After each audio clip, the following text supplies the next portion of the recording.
சொல்ல சொல்ல நடக்குதையா அந்த மாதிரி தாங்க இருக்கு. என்ன சொன்னமோ அப்படியே நடந்துகிட்டு இருக்கு. நிஃப்டி பார்த்தீங்க அப்படின்னா இன்னைக்கு சொன்ன மாதிரியே இமீடியட்டாக ஒரு 100 பாயிண்ட்ஸ் காலையிலே விழுந்தான். அதே போல் 200 பாயிண்ட்ஸ் வரைக்கும் விழுறதுக்கான ஆப்பர்ச்சுனிட்டி இருக்குன்னு சொல்லிட்டு வெள்ளிக்கிழமையும் சொல்லியிருந்தோம். ஸோ அதே மாதிரி இன்னைக்கு என்ன நடந்துச்சு, என்னோட அடுத்த சப்போர்ட்டான அதே ரேஞ்சுக்கு வந்து மார்க்கெட்டும் முடிஞ்சிருச்சுங்க.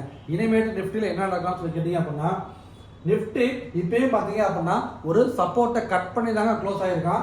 ஸோ நெக்ஸ்ட் வந்து பார்த்தீங்க அப்படின்னா இமீடியட்டாக நிஃப்டியில் அகெயின் ஒரு 24,600 வச்சுக்கோங்களேன். இப்போ ட்ரேட் ஆகிட்டு ப்ரைஸ் வந்து பார்த்தீங்க அப்படின்னா 680 600 வரைக்கும் வரதுக்கான பாசிபிலிட்டிஸ் நிறையா இருக்குது. அதாவது இமீடியட்டாக ஒரு 80 பாயிண்ட்ஸ். அதை விட்டீங்க அப்படின்னா அந்த இடத்துல மார்க்கெட்டில் சஸ்டெயின் பண்ண முடியல அப்படின்னா கண்டிப்பாக நிஃப்டி வந்து பார்த்தீங்க அப்படின்னா 24,520 இந்த ரேஞ்ச் வரைக்கும் நிஃப்டி வந்துடுவாங்க. இதுதாங்க. ஸோ நாளைக்கு இமீடியட்டாக ஒரு ரிவர்ஸ் எடுக்கல அப்படின்னா கண்டிப்பாக 24,520 இதுதான் நிஃப்டியோட அப்டேட். நாளைக்கு இமீடியட்டாக ஒரு 80 பாயிண்ட்ஸ் விடுறதுக்கான பாசிபிலிட்டிஸ் காலையிலே இருக்கு. வாங்க அடுத்தது பேங்க் நிஃப்டி பார்த்துருவோம். பேங்க் நிஃப்டி நல்லா யோசிச்சு பாருங்க. 900 பாயிண்ட்ஸ் விழுவோம்னு சொல்லியிருந்தேன். நேற்று அதாவது வெள்ளிக்கிழமை என்ன ஆயிடுச்சு, ஒரு 500 பாயிண்ட்ஸ் முடிஞ்சிச்சு.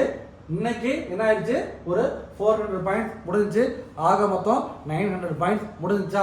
56,000 வரைக்கும் வரும்னு சொல்லியிருந்தேன். வந்துட்டாங்க 56,000 பக்காவது சப்போர்ட் எடுத்துதான். இனிமேல் பேங்க் நிஃப்டி என்ன நடக்கும் சொல்லி கேட்டீங்க அப்படின்னா, இது ஆக்சுவலாக வந்து ஒரு சப்போர்ட் ஏரியா.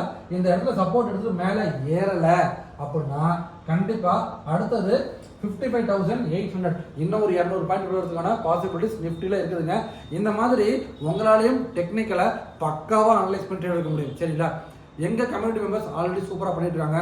நீங்களும் லேர்ன் பண்ணணும்னு நினச்சிங்க அப்படின்னா கண்டிப்பாக ஸ்க்ரீனில் இருக்கிற இந்த நம்பருக்கு கால் பண்ணுங்கள், உங்கள் சீட்டை புக் பண்ணிக்கோங்க. சரிங்களா. ஸோ நாளைக்கு என்ன நடக்கான்னு சொல்லி கேட்டீங்க அப்படின்னா இமீடியட்டாக ஒரு 200 பாயிண்ட்ஸ் விடுறதுக்கான பாசிபிலிட்டிஸ் இருக்குது. அப்புறம் மேலே போச்சு அப்படின்னா எவ்வளோ தூரம் வரைக்கும் போகணும்னு கேட்டீங்க அப்படின்னா 56,300 வரைக்கும் போகிறதுக்கான பாசிபிலிட்டிஸ். மேலே போகலாம் 300 பாயிண்ட், கீழே விழுந்தா 200 பாயிண்ட் மனசில் வச்சுக்கோங்க. சரிங்களா. இந்த மாதிரி மார்க்கெட்டை பற்றி ரெகுலர் அப்டேட்ஸ் பண்ணணும் அப்படின்னு நினச்சிங்க அப்படின்னா மறக்காம சேனல் ஃபாலோ பண்ணுங்கள், சப்ஸ்கிரைப் பண்ணுங்கள். ட்ரேட் பண்ணுற உங்கள் ஃப்ரெண்ட்ஸுக்கு கண்டிப்பாக ஷேர் பண்ணுங்கள். Ta-ta, bye bye.